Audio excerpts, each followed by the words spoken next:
Let's look at the bill list let's get the meeting started. Look at the bill list.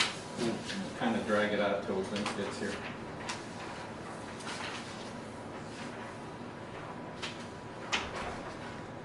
For the most part, they're pretty standard stuff. A couple small things.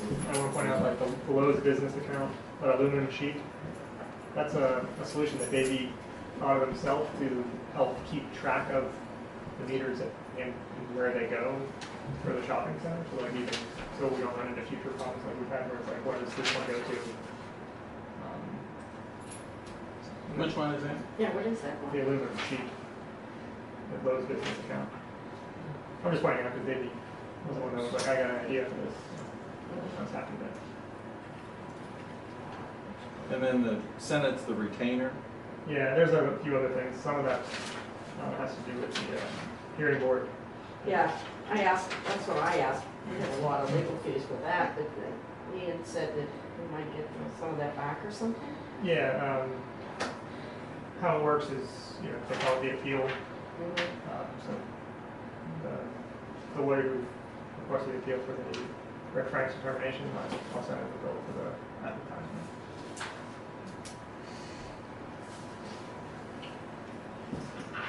I'm going to jump around on the agenda. There's no citizens to be heard, but let's, and then we're going to scratch off bill list on the back off the list. We kind of just wait for you to get here. Down under zoning and development, do you want to go over that? Yeah, I can walk through the first two things for sure. So the zoning hearing board met on September 26th, and they upheld Rick Frank's determination that there was only 30 required parking spaces for them. We based it off the gross floor area, which Simon Seri, Walls Pantry Group, had provided to us. And that was part of what Bill Sid, the lawyer for Edgemark and Cheswick Shopping Center, or whatever the proper name is, they had filed an appeal against Rick Frank's determination. So the zoning board agreed with Rick Frank's determination. So I think we wait 30 days from that to see if they appeal. And then as for the amended land development plan, it was approved by the Planning Commission on October 2nd, 2018, and the amended land development plan had those internal plans which showed the gross floor area calculated correctly. Okay, so we'll tell everybody what we're going to have to do. Yeah, I guess that's also why Keith is here as well. If you have any questions for Walls Pantry Group, ask them now, and then we'll eventually, I guess, vote on the land development plan, whether we approve it or not. Council approves it or not at the council meeting on Tuesday. So we have to vote on the land development plan on Tuesday, right? And it's the same land development plan in essence that we voted on before, basically approving the O'Reilly's development to go forward. Yeah, there's additional documentation submitted which shows they only needed 30 parking spaces, or 29 parking spaces, whatever. And tell us about the zoning planning commission. They reviewed it. They approved it.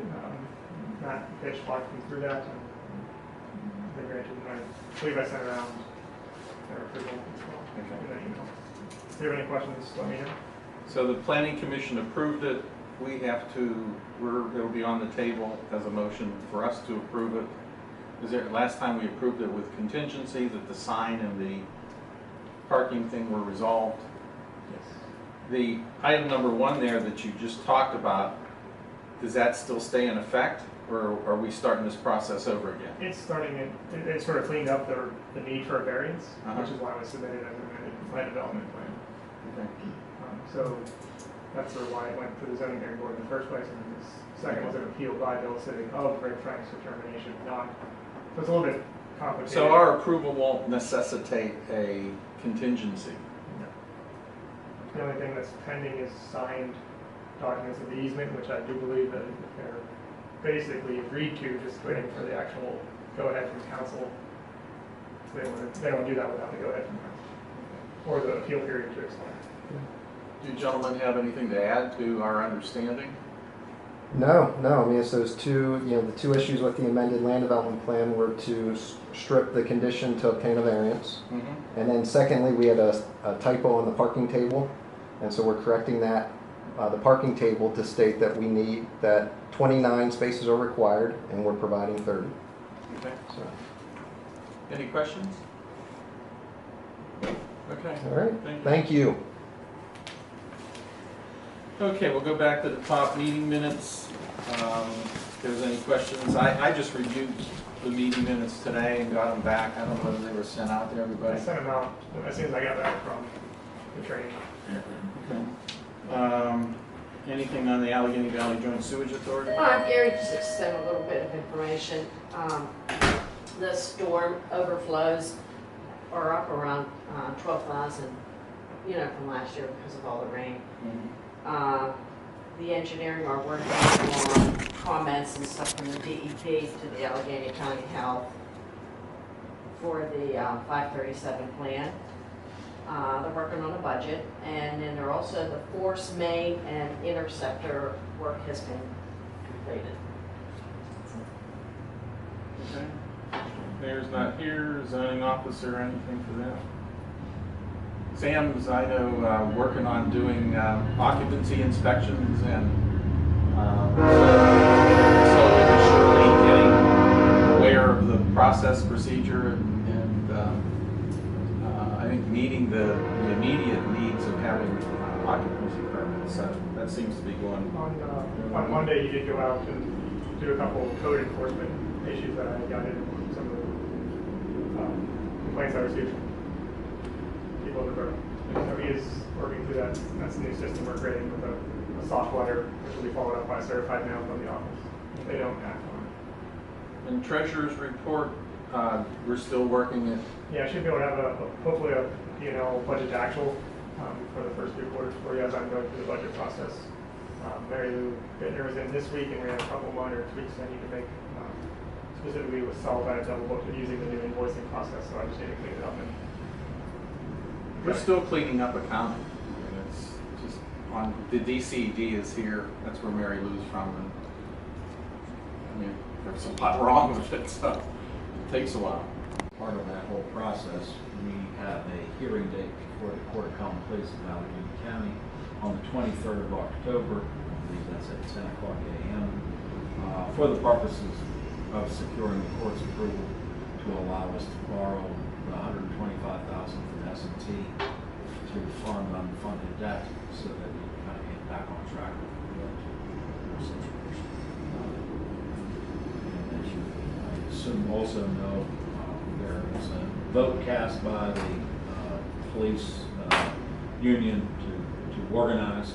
We're obviously now waiting to hear from the union so that we can sit down and start the process dealing with the various issues associated with part-time employees.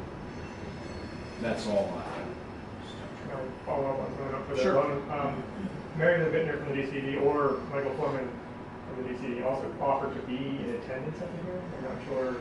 I don't believe that's necessary, but they certainly. Okay. So they're the next step in approving it after that, so we want to be in their graces. Invite them. We can talk about it. I plan on going. Well, I'll need, we'll need Mr. Jack as well as Ian, because we'll have to put on simply testimony that this is unfunded debt, and that we do have a proposal which we haven't signed off on because we're waiting on the court's approval. Because you didn't really have an opportunity to raise taxes in order to raise the money, and unfortunately it's not for capital projects, so that it would be excluded from this approval process. And so, in accordance with the DCED, this is exactly what we're doing. I can comment that Ian did a wonderful job on the borrowing base certificate and debt statement, both of which would indicate that we're well within any of our limits in regard to those.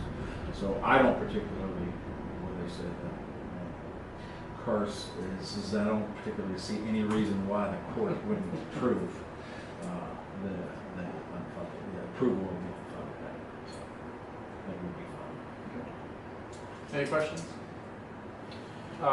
General office, Hoffman Kennels. Yeah, so we just received a proposal from Hoffman Kennels. I think I provided it to everyone. So look that over, and we'll be probably acting on it on Tuesday. Then it's pretty standard that there is a rider for cats, I do believe, which I didn't get a chance to thoroughly review, so I plan to do it tomorrow. But We've always had that rider. we've always had that rider. Okay. So you have any questions, let me know over the next few days, and we'll go from there. Okay. Water administration?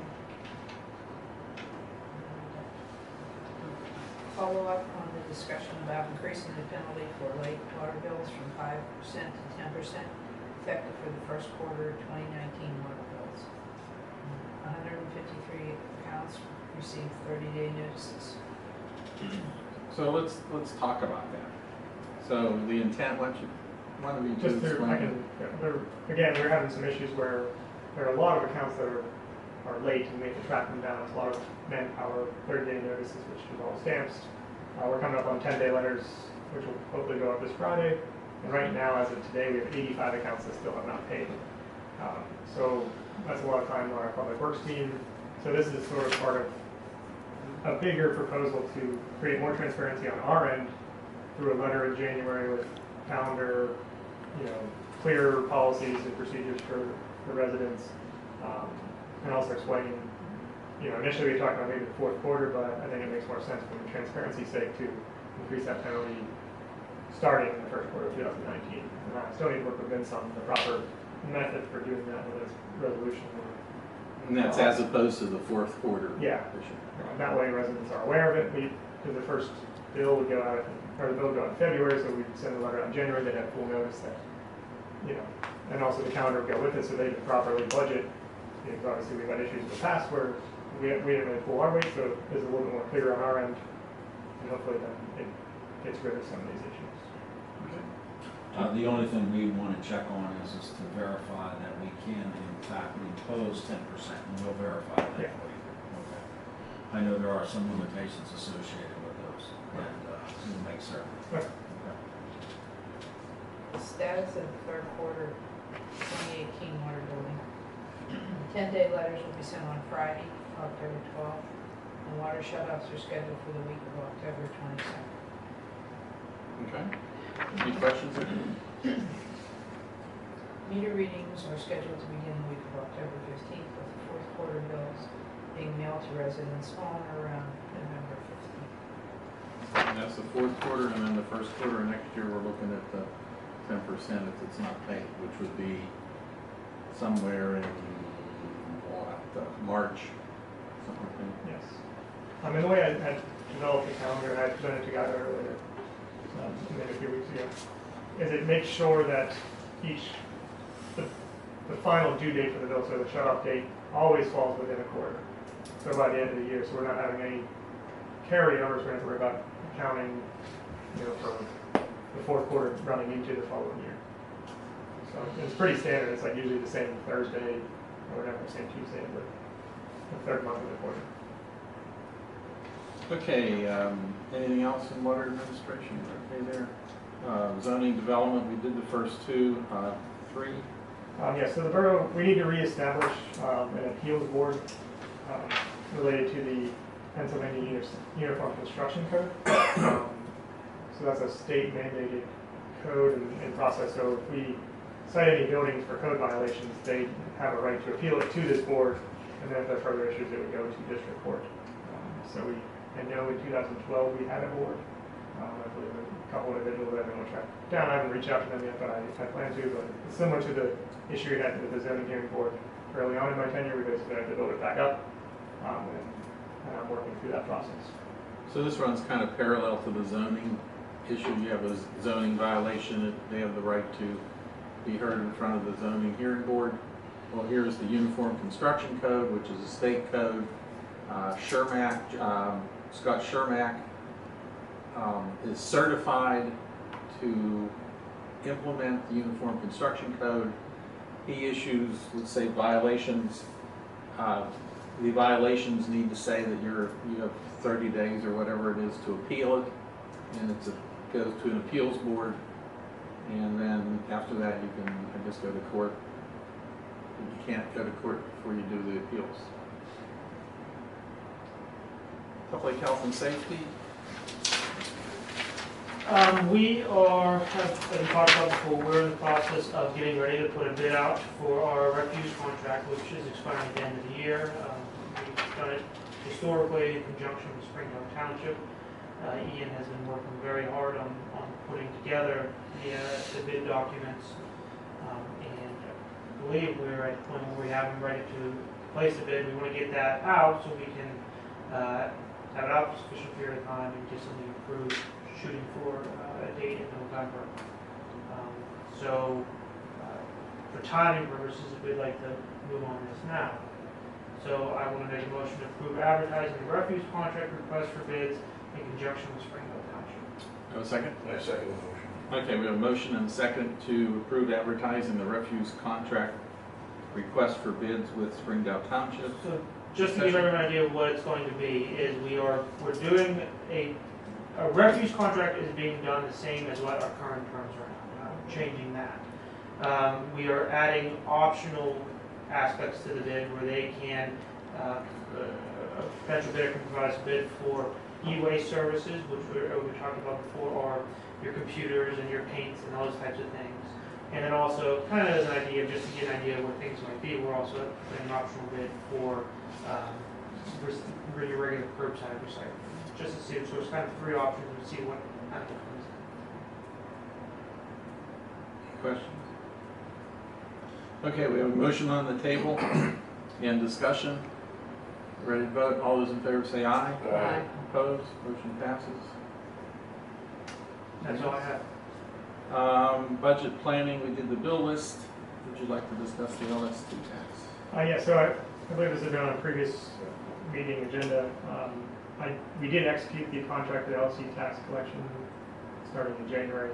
We're just waiting on Keystone to sign their side of it and send it our way, so that has been almost completed. So they will begin those services in addition to our collecting our EIT taxes starting in January. So my understanding, they will inform everyone that's part of this LLC that they've taken over from us. Okay. Pensions and insurance? Yeah, Ian, if you want to explain. Yeah, so this year's kind of an interesting year when it comes to health benefits. The consent decree is ending. I believe it's June 30th, 2019 is the last day of that. And what that means is that's the agreement between UPMC and Highmark to allow patients to go to either. So around this time every year we have to renew our municipal benefit services for our full-timers, myself, Davey, Bob Scott. And this year there's a couple, the rate's actually going down by 0.9%. But MBS is also, Municipal Benefit Services is also offering an additional 2% discount if we offer both to our employees. And what that means is we have to let them know by October 19th which offer we want to give. And then I do believe November 1st through the second week of November, the individual will then choose whether they want UPMC or Highmark. And the reason Municipal Benefit Services wants to do that is they found that by allowing the employees to pick, they're less likely to go across to a different provider. And by doing that, it saves money overall for the entire group. So that's why they're offering the 2% discount to encourage. To me, it seems like a no-brainer. I've even talked to Davey. I think I'm going to stick with the same.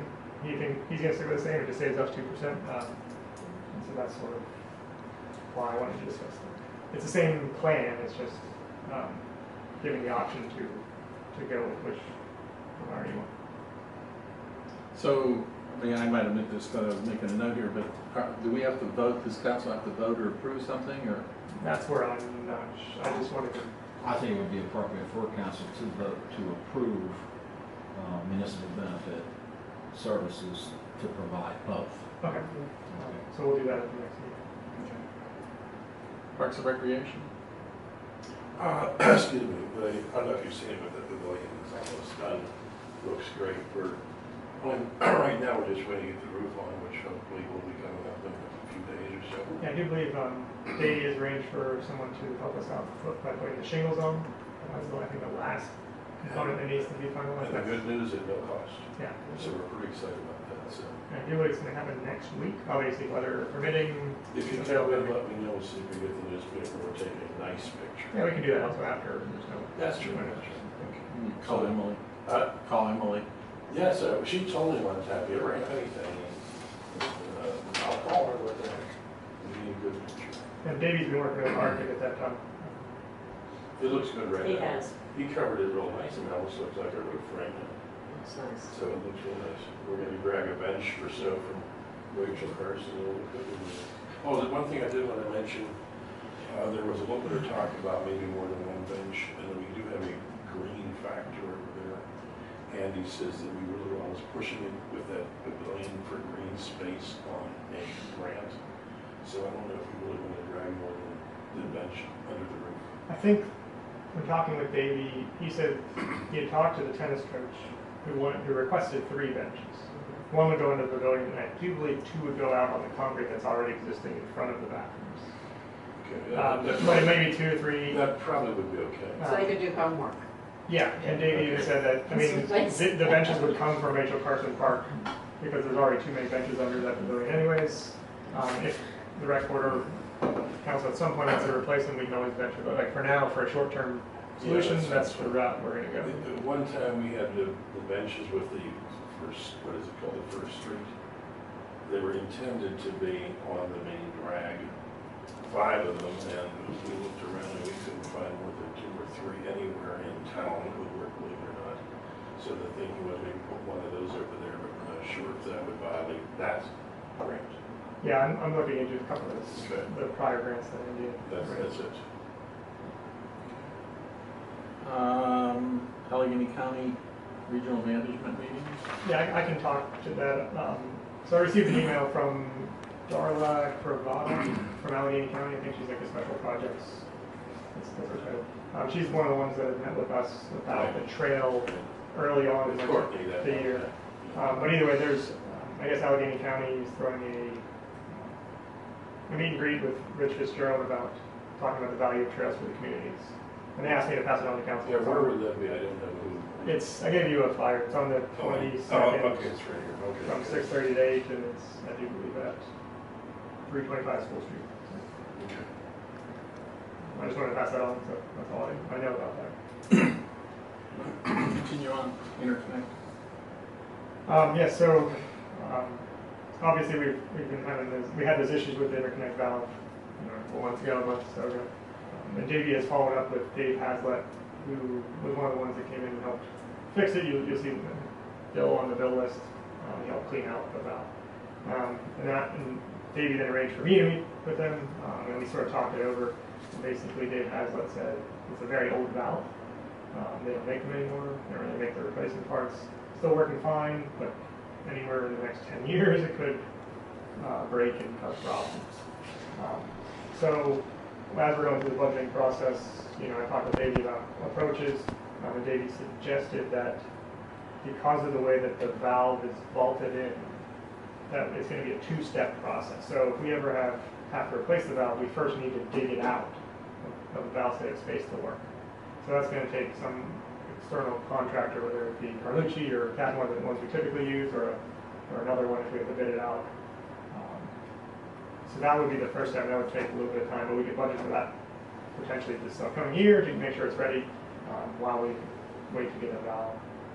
I did get a quote from Dave Hazlett. I didn't get a chance to look at it, but I can provide that to council in the near future. I think I briefly saw it as like an $8,000, $9,000 valve. So we have to look at anything that has to do with restricting water coming across that interconnect. Yeah. So the valve box needs to be bigger, and then any restructuring, any additional shut-offs or meters or whatever needs to be included. Yeah, but the general plan is we definitely need to dig it out before we can do anything. So that's probably the first step. And I can talk with Matt potentially about the situation there and we move forward. But it's something on our radar. It's definitely a concern. It's not an emergency right now, but we don't want it to be an emergency. We don't want it to be an emergency. Yeah, that's what that guy said. It could be anywhere from now till 10 years. Who knows? Okay, any other business, old or new? Yeah, if there's nothing else, I'd like to make a motion for us to go to executive session to discuss legal personnel matters. We'll do it afterwards. New business.